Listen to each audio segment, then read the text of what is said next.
Hey beautiful people, welcome. I'm Jennifer Kenny. I'm here to talk to you about how to improve your innovation skills. It's not just about thinking harder and trying to make yourself smarter.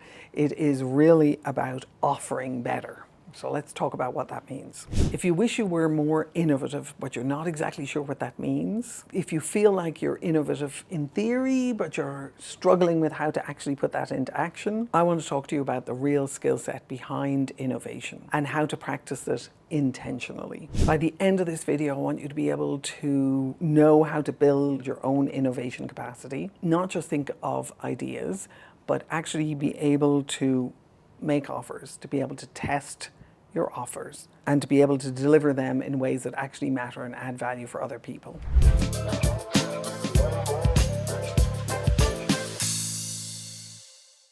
There are 6 particular things that I would love you to pay attention to as you seek to improve your innovation skills. One is recognize that innovation isn't a personality trait, that you're not born innovative. Innovation is actually a practice. You can become more innovative through taking action, through living in curiosity, and through iteration and practice. If you think of some people being innovative and you not being innovative, what you're missing is that there's a tremendous opportunity for you to be able to learn how to be innovative the same way that you would learn a sport, the same way that you would learn to play a musical instrument, the same way that you would learn any other human practice.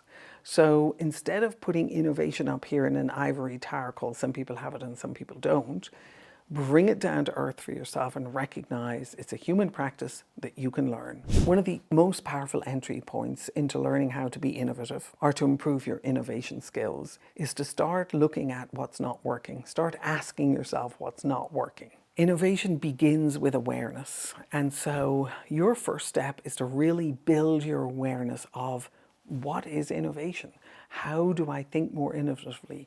How do I build innovation skills? And as you do that, as you look at what's not working and you begin to move yourself away from the judgment of that's not working, that's bad, that is working, that's good, and move yourself into a space of going, that's not working, I wonder why it's not working, I wonder what's not working, I wonder what lens I could use to look at it in a way that I could understand better why it's not working.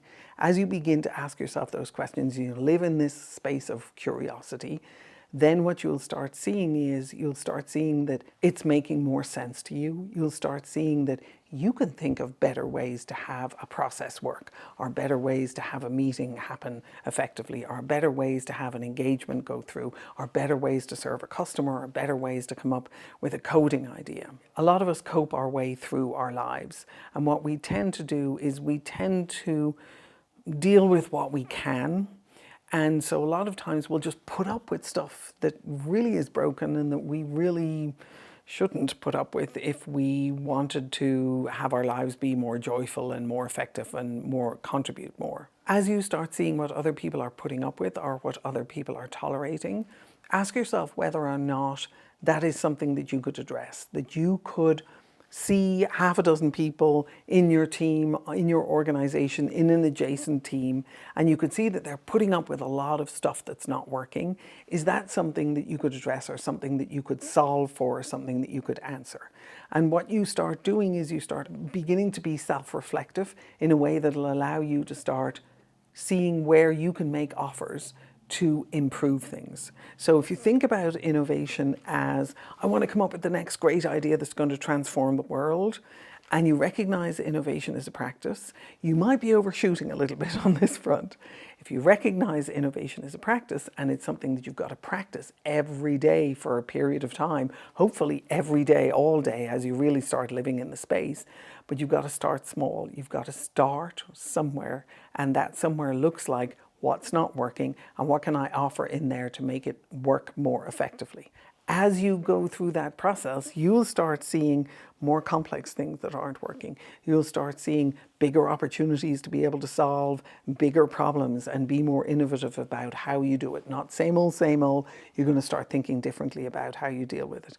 And over time, you will build a practice that will allow you ultimately to be able to contribute to whatever discipline you're working in a way that actually moves things forward and creates innovation. That's a level of mastery that's going to take you maybe a lifetime to get to, but you can absolutely start with the beginnings of innovation, which is listening for what matters to other people, seeing what's not working for them, and making offers to begin to solve some of those things that they are struggling with. If you want to build your innovation capacity, not just as someone who comes up with great ideas, because honestly, those people can be kind of annoying because they're coming up with ideas and then they kind of sit there and consider that they've done their innovation bit. If you're coming up with ideas to solve some of the big problems that you're beginning to see, follow it through with making an offer to actually do the work that's going to bring that innovation or bring that opportunity to whoever it is that you're looking to serve. As you practice this, what you're doing is you're saying, I'm seeing an opportunity to make things better for people. Here's an offer that I would like to be able to make. This is what it would take for me to do it. These are the results that I think I could have. You are the person who I want to be the customer for doing this work, because I think that you're the person who would understand how this could add value to my team or my team and the team adjacent to me. So build your offer muscle and get yourself in the habit of now being able to move from seeing what's not working to coming forward with offers to be able to make those things work more effectively. As you start doing this, you'll start building your appetite to be able to learn faster. One of the ways to do this is don't ever bite off huge projects. Make sure that you're doing small, almost micro innovations, where you're looking for small projects that you can have an impact. You can do the listening, you can do the learning, you can see what's not working, you can ask yourself the right questions, you can come forward with an offer, and you do it in small phases. You do small offers, you produce small wins. And what you'll do over time is you'll build your capacity to be able to engage with effective customers, to be able to take measured risks, to be able to deliver recognizable value, to be able to create innovations inside your own immediate space that will add value for others around you.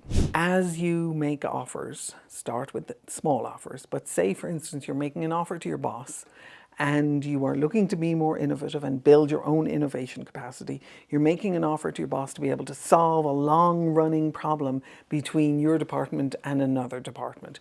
You're starting with a phase one where you're simply maybe gathering an understanding of the scope and the extent of the offer, the impact of the offer, the cost of the offer. And that's just your foundational preparation for you really making an offer to actually solve the problem. So you're doing that first phase. What you want to do at that point is it's small, it's discrete, it happens over a short period of time. You want to be able to create learning loops and feedback loops within that process. So as you do that, say you're making an offer to your boss, you've broken it into maybe 4 phases, and you're looking to do that first phase. Make sure when that first phase is done that you are looking for feedback from your boss and for the other people who are involved to see how to get more effective at listening to them, adding value, making offers, reducing tension and friction in the process.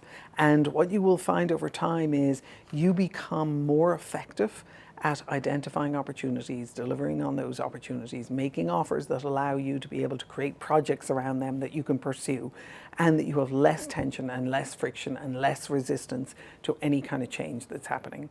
And that sets you up to be able to innovate, because now you're getting to the point where you're competent as an innovator, and you're now looking for where those other opportunities lie.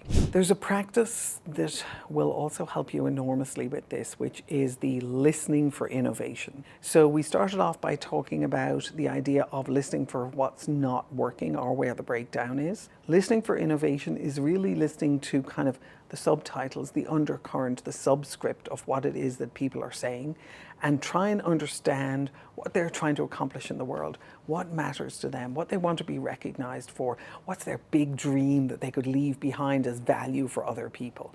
And so once you start doing that for yourself and you're honest with yourself in that, and you understand what your concerns are and how you begin to articulate those, you'll start doing the same thing for other people. And what I found over the years is once I'm in that mode and I'm doing that with someone that I like or respect or I want to work with, we invariably end up creating new opportunities for us to be able to do great work together.